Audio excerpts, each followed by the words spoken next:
This video is going to be a cannon showcase for my 255 Hammerless. As stated, this is a 255 Hammerless, which can 3-second.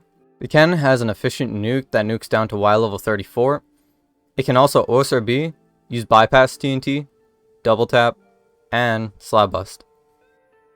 For the float ranges of this cannon, starting at this stair, it is able to float up by 107 blocks from the stair. As you can see, the Y adjust. And also from the stair is able to adjust over 103 blocks. So 107 blocks up and 103 blocks to the side. And the lowest Y level you can build cannon at to still float to 255 is when you stand on this platform, your Y level should say 143.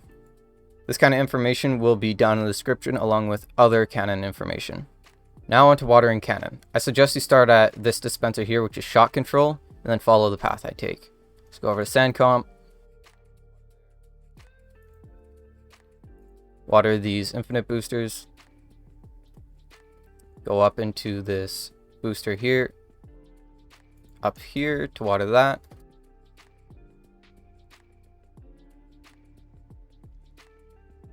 Come around to the side. Come up. Place water here. You want to make sure you place water there so it flows over to the side, which then flows more over to the side. Power will not get watered at this moment, but when you fire cannon with splitter sand, sand will fall down here, forcing water to the side like so, and I'll water power there. Just to show you this, I'm going to get rid of the water here. So you continue up here. You can let water flow over to the side. Most servers don't allow water to break redstone anymore, so you don't have to worry about that. And if you're really paranoid, even though there is water down there, you can place water here. And that's it for watering the cannon. So I decided to show you where to place sand, as it might be a little confusing for people that don't know. Let's start up with here. So this here is where you place your splitter sand. This is important sand to place. Without the sand, the cannon will probably blow up if you don't have it. So you can place sand here or place sand bots. The layout for the sand I have set up right there, but just understand that you can place sand here. You can gen this all the way up. You'll see that later. Here is where you place your OSRB sand, which I've marked with gravel. You don't need gravel. It is just for video's sake to show you where OSRB sand is. This is where your one-shot sand goes. As for main sand comp, at this corner here, you can see there's sandstone at the very top. And at this corner over here, in front of this piston, there's another corner for the sandstone. This entire area needs to be filled up with sand to properly stack 255 sand. To show you what this looks like with all the sand, I'm just going to type /refill. It's going to lag a little bit because that's a lot of sand. So this sand over here is splitter sand, which splits the hammer and the power. This here is the OSRB sand, which is indicated as gravel. Again, doesn't need to be gravel, can be just normal sand. The red sand is indicating one-shot sand. And then you have the main sand comp. Since this is a cannon showcase video, I will be firing and testing the cannon without any protection blocks underneath. You go, I've set it to stone, so now this cannon is just relying on the water to keep it from blowing up. I'm going to /TNT fill. There you go. This piston's now pushed, so now the cannon can fire when you press button.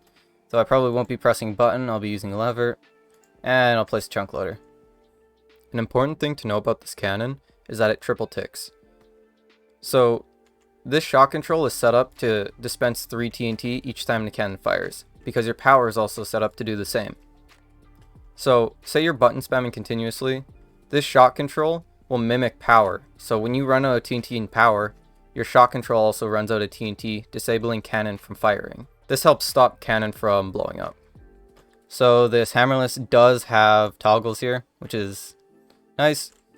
So if I go over to the walls, these are the walls I'll be firing at. Just 4 mine chats and some flat walls. And this diamond block represents the max range of the cannon, which is 61 chunks. For the walls, I'm just going to turn on nuke and OSRB. Now let's just lever and see what happens. As you can see, soon enough, it will start mowing through the regens. As indicated by the gravel, it is OSRBing properly.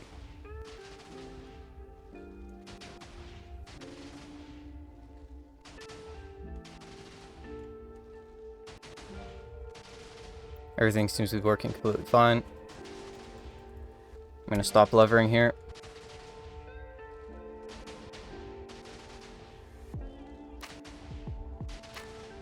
Now we're on to flat walls. Cool, stopped. Go back to the cannon. Only have on nuke now. I'm going to press button once. Go for the walls.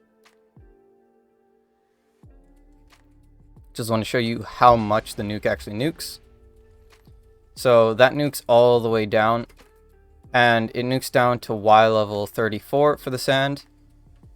You can see Y level 34. The wall is a bit of a different story.